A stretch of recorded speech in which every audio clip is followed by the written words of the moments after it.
All right, hello again, everybody. Welcome back to Airbus 320 Tech Talk. What do all those buttons do? Thank you again for joining me this Saturday afternoon. We are talking oxygen today. That's our next topic of discussion here.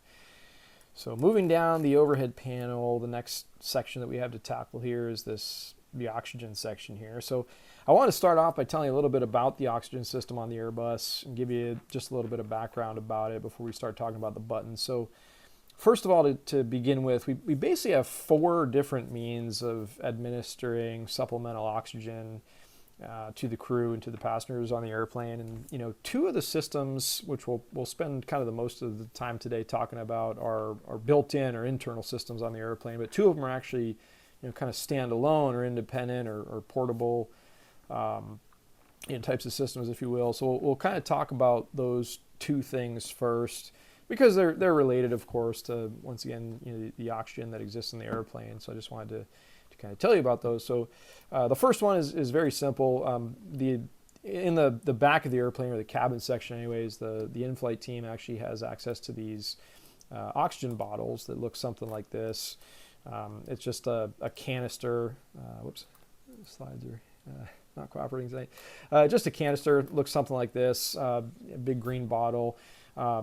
And there's a couple masks. Unfortunately, this diagram that I snagged here off of Google doesn't show that. But there's usually two masks that are fixed to the kind of the valve section here. And this is the oxygen in these canisters is there specifically for basically first aid types of applications. So if somebody's having trouble breathing, or there's some sort of medical reason why somebody needs to have supplemental oxygen administered to them, that's what these bottles are there for.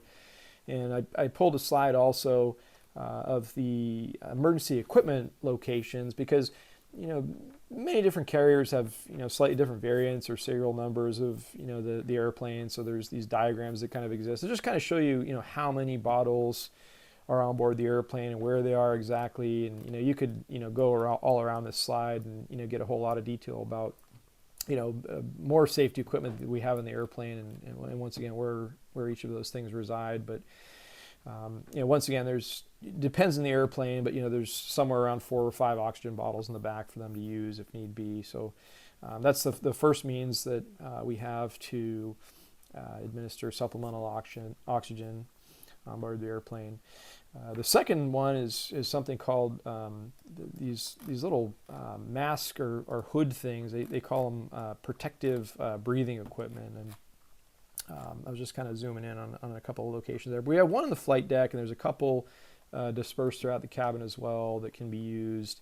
And I've got a diagram here. There's a couple different styles that we have on the airplane. I think most of our aircraft have this style here, but basically what it is this smoke type of hood thing that can be put on, and it's kind of designed that if you were trying to fight a fire, maybe in a laboratory or somewhere in the cabin, or essentially anywhere on board the aircraft, and you needed to have some sort of means of protecting yourself and breathing, of course, so you could get up close to the fire and kind of hang in there for however long it might take to try to extinguish the thing. You've got this type of apparatus that you can basically throw over your head and protect yourself. And this style here, it kind of has this little apron thing in the front, but the way it works is you throw it over your head.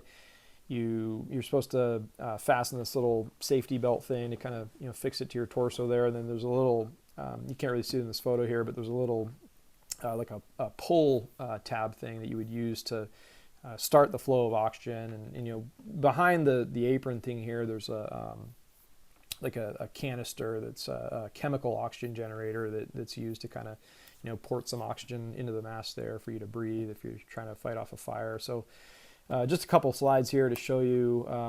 That's a diagram of the mask. This is straight out of the FCOM, or the Flight Crew Operating Manual, and just kind of shows a little more breakdown about the different components that that make up this PBE. They're also usually housed in these kind of plastic protective housings, if you will. And one thing that we kind of do as part of our pre-flight checks is just to make sure that the PBE is still good. And they've all got this little serviceability indicator on it, so that they vary slightly once again depending on the style of the PBE that's on the airplane. But there's this little color deal here that you just kind of look on it and just see that if it's the appropriate color. Once again, it's kind of confusing because some models use a different color to indicate a good reading, but you just kind of look through this little window port and you can tell if the thing is still good. So that's just one little thing to make mention of there. This is just kind of a diagram once again right out of the FCOM that just kind of shows you, all right, you take it out of the container there and you slip the thing over your head, you fix the mask to your mouth as such, and you kind of turn out looking like this funny guy here in the diagram. I'm not sure why that always makes me laugh looking at that picture, but this guy looks like he's ready to go fight a fire and put out something serious.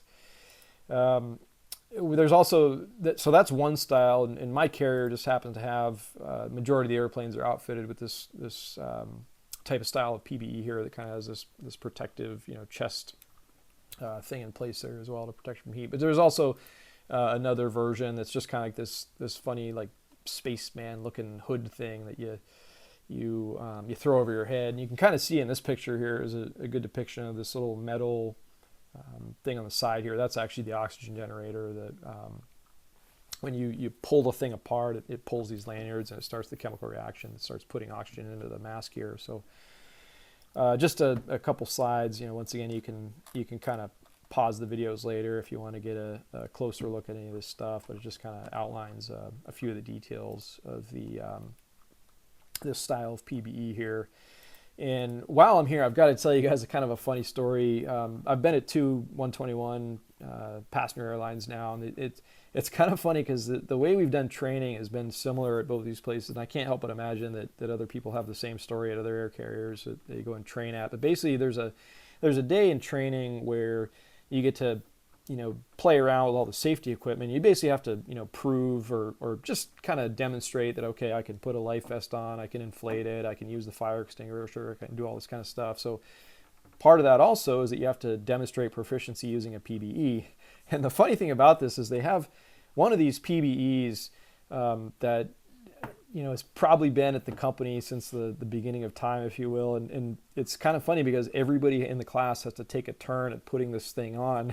And, they, imagine a class of 20 people, one after the other, putting on this thing, breathing into it and kind of fogging up the inside and getting their germs and breath on the inside of it. I mean, it's bad enough to consider, what you have to go through in one day.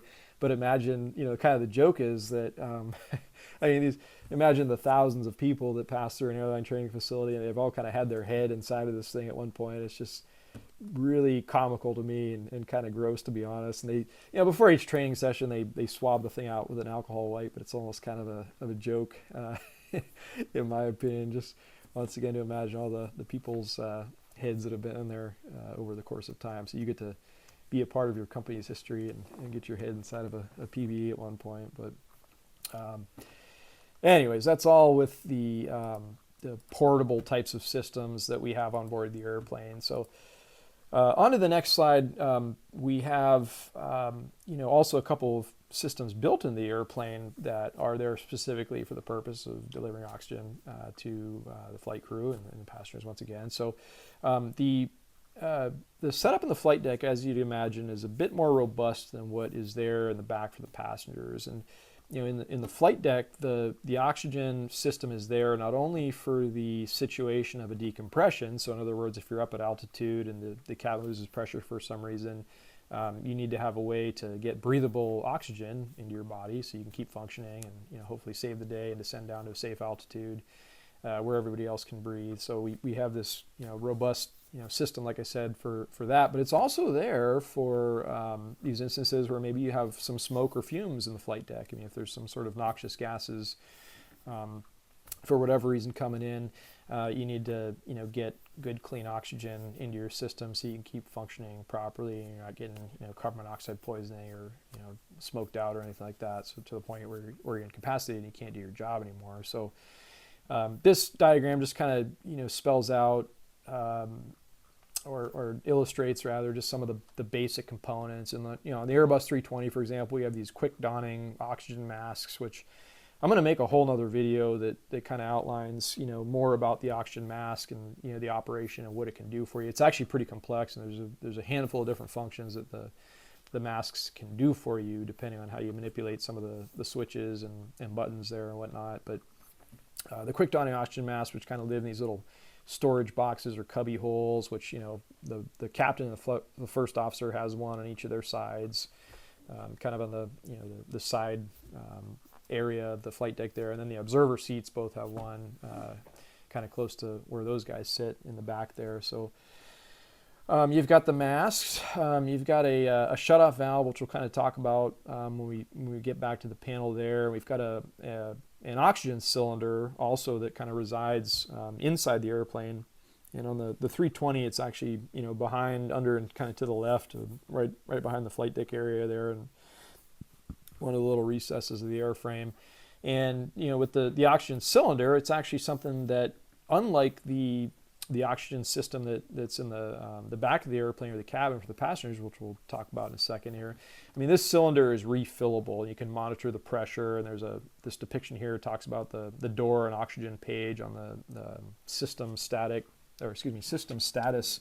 readout there that we have kind of in the center of the flight deck there. And there's an oxygen reading in PSI that just kind of tells us how much volume is in there. And it's actually kind of neat too. There's a page in the operating manuals as well that you can't dispatch below a certain quantity of oxygen in that tank there, and it's all kind of dependent on how many people are going to ride in the flight deck. So if it's just the two pilots, or maybe you've got an observer or two coming along with you, and then there's this kind of graph that shows you like, all right, well, if the ambient temperature is this and this, I mean, the pressure is assumed to be, it's going to be a little bit different, but this equates to a given quantity that's either acceptable or not to go out and dispatch the flight. So most of the time it's not really a big issue, but the Airbus is pretty nice. It actually kind of color codes the reading here, so it will actually be green or amber, or I think it'll actually turn red. I've never seen it go to that point if it's too low out of tolerances or whatever, but it kind of just grabs your attention. It kind of alerts you to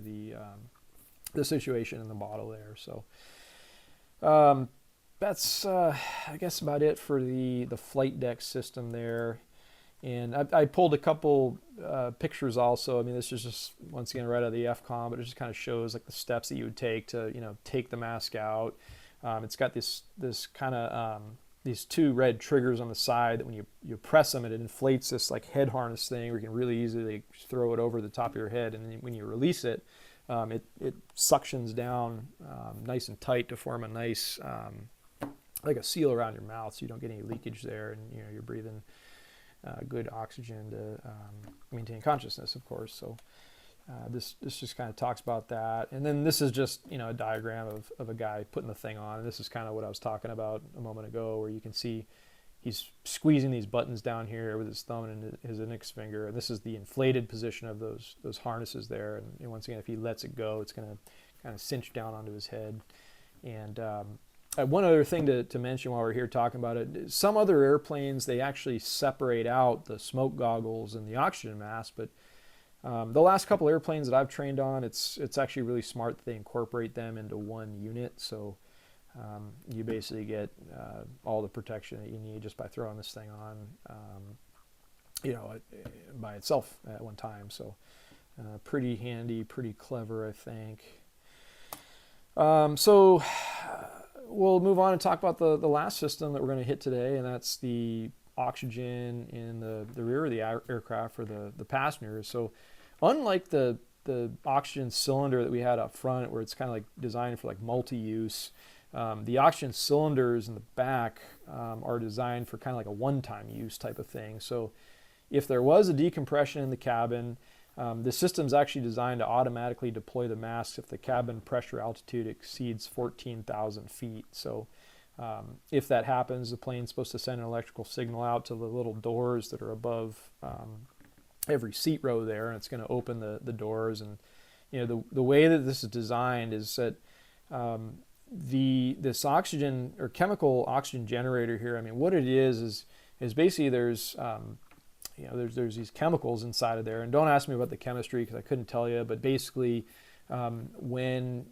you pull down on one of the masks, there's these lanyards that are attached to a little pin inside the generator. When you pull down, I mean, that's when you hear those like safety videos talking about pulling the mask towards you. That's actually what it's doing, is it's accomplishing this step of pulling that lanyard, which pulls the pin, which allows the chemicals to mix inside that oxygen generator there, and of course start creating like breathable oxygen for you to feed your system. So that's a little bit, just kind of about how they work. One other thing that's mentioned in the manuals, which is kind of interesting, is that a byproduct of this oxygen being created in these canisters is actually heat. So one thing it talks about is, like, if you are in this situation in the real world, you might start to notice like you would smell maybe something burning, or an increase in the cabin temperature, and that's actually kind of expected. Imagine these hundreds of oxygen generators just kind of all heating up at the same time, and it's kind of an expected outcome. And the burning smell is probably just, there's dust that accumulates inside these little holding areas here. So when the outside of the canister heats up, it's probably just kind of burning off, or not burning, but heating up that dust to the point where it becomes detectable to the nose, kind of thing. So just one small thing to mention about it. We're going to come back and talk about this button is actually one of the ones that resides on the overhead panel there that we'll kind of talk about. But so there's an automatic means for the oxygen mask to drop. There's a manual way that we can do it. But there's also this little tool that the flight attendants have. They can kind of go up into those doors, and they can kind of do whatever they need to do, and they can get the door to open and the mask to deploy, and so people can start breathing oxygen. And one other thing I wanted to tell you, I mean, it says here 2, 3, or 4 masks in each container. It kind of depends on the configuration that the airline has wanted when they ordered the airplane, or what the seating is like inside the cabin. But to my knowledge, all of our aircraft actually have 4 masks in every row. And the reason for that is just because it's assuming that maybe there's an infant on a lap somewhere that is going to need oxygen as well. So they put an extra mask in there for that purpose, and, so everybody can have breathable air if there was a decompression. So let's see, moving on. I tried to find a photo of the Airbus system specifically. It's very similar. This is actually a 737 image that I pulled up, but it just kind of, I wanted to show you guys a little bit more detail about what the canister actually looks like. And you can see here, I mean, these are the leads that flow into the mask for the people to breathe out of. But if you look closely here, I mean, we can see these lanyards that I talked about, and you could see that they're all attached to the generator, so any one person could pull on the mask, and whoever's the first to do it is going to put the tension on the lanyard that pulls the pin and starts the oxygen generation. And one thing, once again, it's kind of an option when airlines order airplanes, but I know our aircraft and our fleet, they've ordered the option to have 13 minutes, roughly speaking, of oxygen. So there's different sizes of canisters that could be installed in the airplanes, but once again, it's just I know how ours are outfitted. So just kind of gives you a little bit of an image there to kind of tie it all together. So yeah, I mean that pretty much covers all the types of oxygen systems that we have on the airplane. And to bring it all full circle, coming back to the overhead panel here and what we do with these buttons here.